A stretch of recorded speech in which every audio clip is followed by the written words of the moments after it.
All right, how's everybody doing? This is the Comic Samurai. I want to welcome you to my next video, and tonight we're going to be doing a comic book room tour.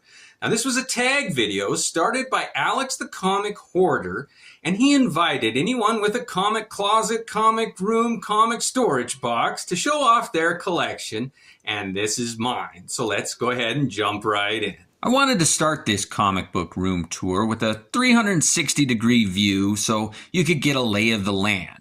The first thing you'll notice is that I like to display my comics. I consider each one of them a work of art, and I like rotating them and getting fresh comics out to look at. I hate the thought of a beautiful comic book rotting away in a dark long box for its whole life. Now, I much prefer ungraded comic books. I enjoy opening them, reading them, and holding them in my hands. Even the smell of a comic is part of the experience for me. I do own some graded comics, but one of my quirks or rules of collecting is that I have to have an ungraded copy to read as well. Now, this back wall here, I use the bottom row to display comics that I plan to rank. I'll put as many up for as long as I can so that they're in my line of sight and I really soak in the images and I can create the most informed opinion as possible. Because when I work in this room, I sit here and you can see that those Daredevil comics will always be in my line of sight. I like to have as many interesting details and opinions as possible to make my reviews entertaining.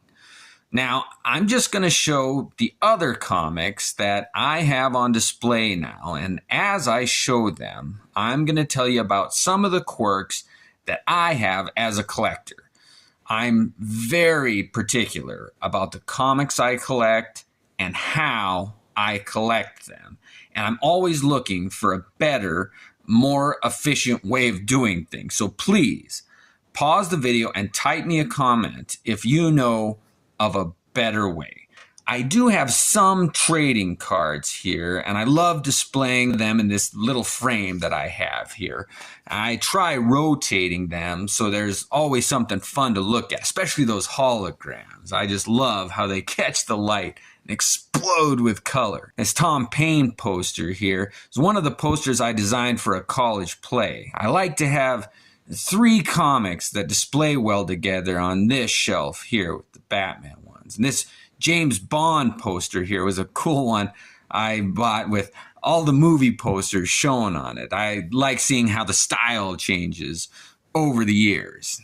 I don't know about you, but Sean Connery and Roger Moore tie for my favorite Bond. I was just the right age for Roger Moore's take on the character. And here's my Northman comics. It was a 4-issue limited series that I wrote, drew, inked, lettered, printed, and published myself. I always thought that if I was going to talk about comics, I'd like to speak from personal experience, and I wanted the nuts and bolts knowledge of how a comic is made. That's another reason you'll rarely hear me badmouth a comic. I know how much work goes into producing one. This Jim Lee Wildcats picture that I produced in high school really gave me an appreciation for his skill and craft. He's amazing.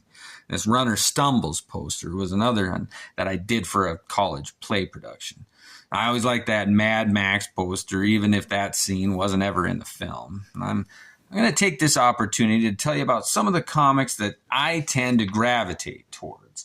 Now, I like certain artists and writers: Art Adams, John Byrne, Frank Miller, Todd Father, Alan Moore, Jim Starlin, Chris Claremont, and many, many more.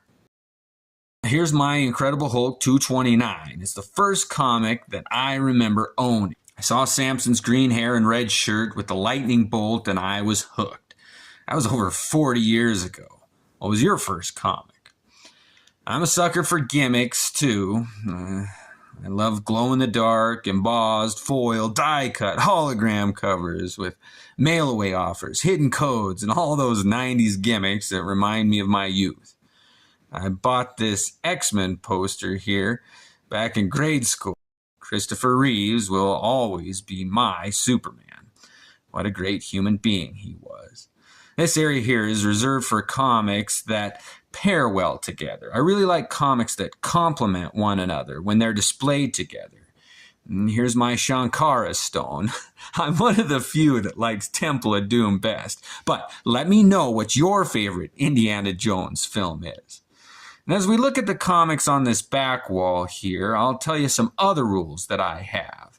I only collect comic books that I like. If I buy a comic and read it and it does not spark joy, I put it in with my giveaway box. I want to open any of my long boxes and pull out any random comic and have that joyful, good feeling that great comics are capable of.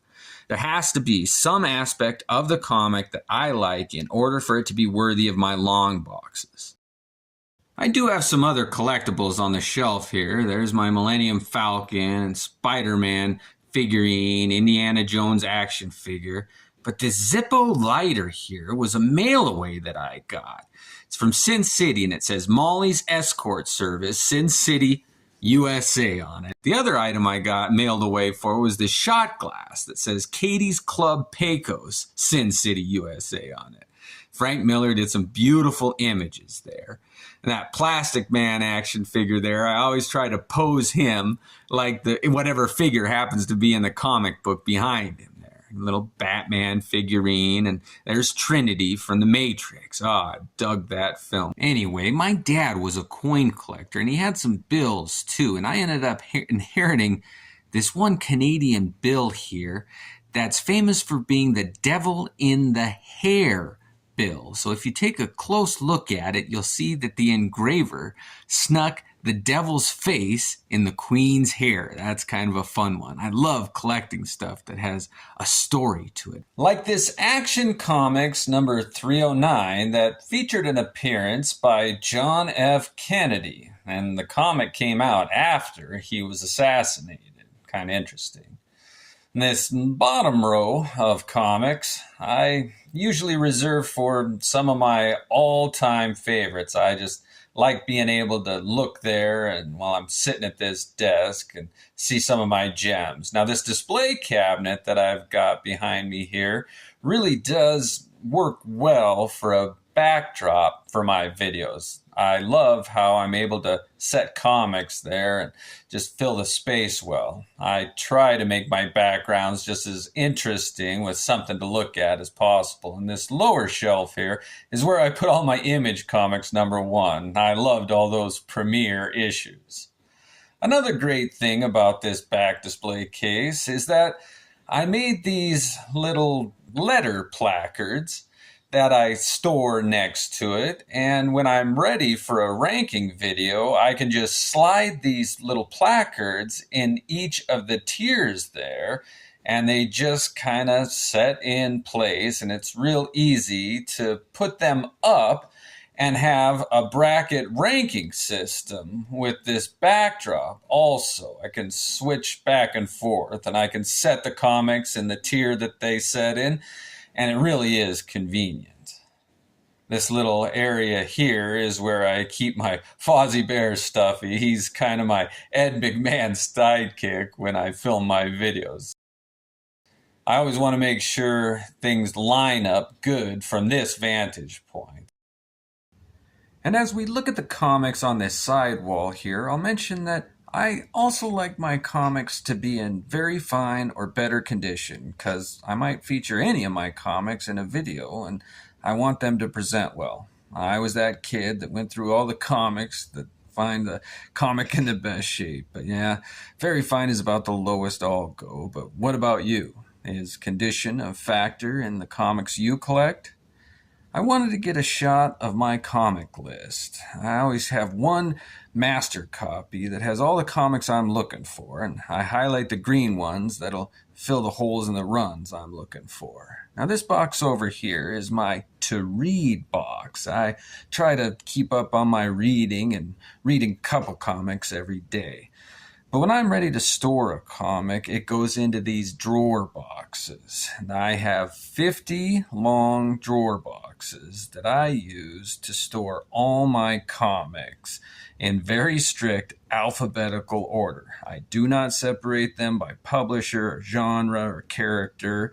They all are alphabetized, so I know where every single comic is. The front there has got a space to write what comics are inside of this box, and I even like my comics to present well in the long boxes. I keep this sheet of cardboard on the side here, so all the comics stay organized in the drawer boxes. And this is about as full as I'll keep a box. This is what I really wanted to show in my video, is these stacks on top of my boxes. When I'm going through my collection, looking for comics for videos, I make these little post-it notes. You'll see this one is a Neil Adams stack. This one's a hidden gem stack. Photograph covers, crucifixion covers, and on and on. Every different category that I think might be interesting, I make a stack for, and I've got 18 different categories that I'm dividing my collection into as I go through it, box by box. Now this might be divisive, but I use Scotch tape on the back of my comics to secure my bags. The aesthetics of even the back of the comics is important to me. And I use E. Gerber My Lights 2 standard size bags. Silver Age comics fit in them, and I just like how it centers a comic with good borders on each side. Here's the product that I use, but let me know if you found something that works better. I always keep a couple of bags and boards made up, ready to put comics into. I always use these little weights so that my comics don't fall forward or slide out from the bottom. There's nothing worse than when your comics topple over on you. That's no fun. Let's take a look at my desk here. Oh, there's the last drawing I did of Wolverine. And I keep my idea notebooks right here. I keep a list of all the ideas that might make good videos. And I highlight them in green when I'm done shooting that video. Here I've got a list of completed runs that might make a good ranking video. So I'm never short on material for videos. Another aspect of this display cabinet is that down here on the bottom there's a little storage area, and it's very convenient to keep my trading cards down here. And on this back wall here I've got this cool shelving that I keep all of my old school toys on. I've got Sea Monkeys, Slinky, Matchbox cars, Chia Pet. I keep my larger format trade paperbacks on that shelf there. This little bookshelf I've got next to it is where I keep all my journals, and I'm a big journaler, and I keep all my Northman scripts and paperwork for that big project here. And then down below, I've got all of my old comic strip collections, like Calvin and Hobbes' Far Side. Those were my favorites. Below that is where I keep all of my graphic novels and independent comic books, small press, larger format comics, and comic book journals. Also, my treasury editions fit good here. All right, I'm going to show you a few things that you haven't seen before. Now, this is my Sin City toe tag, and I cannot for the life of me remember where I got this, but I think it came with my mail order shot glass and Zippo, but I just thought that was a neat little collectible I'd never seen before. Have you seen one of these before? And here we've got a little Batman figurine that hangs down. I always like those that suspend in the air. All right.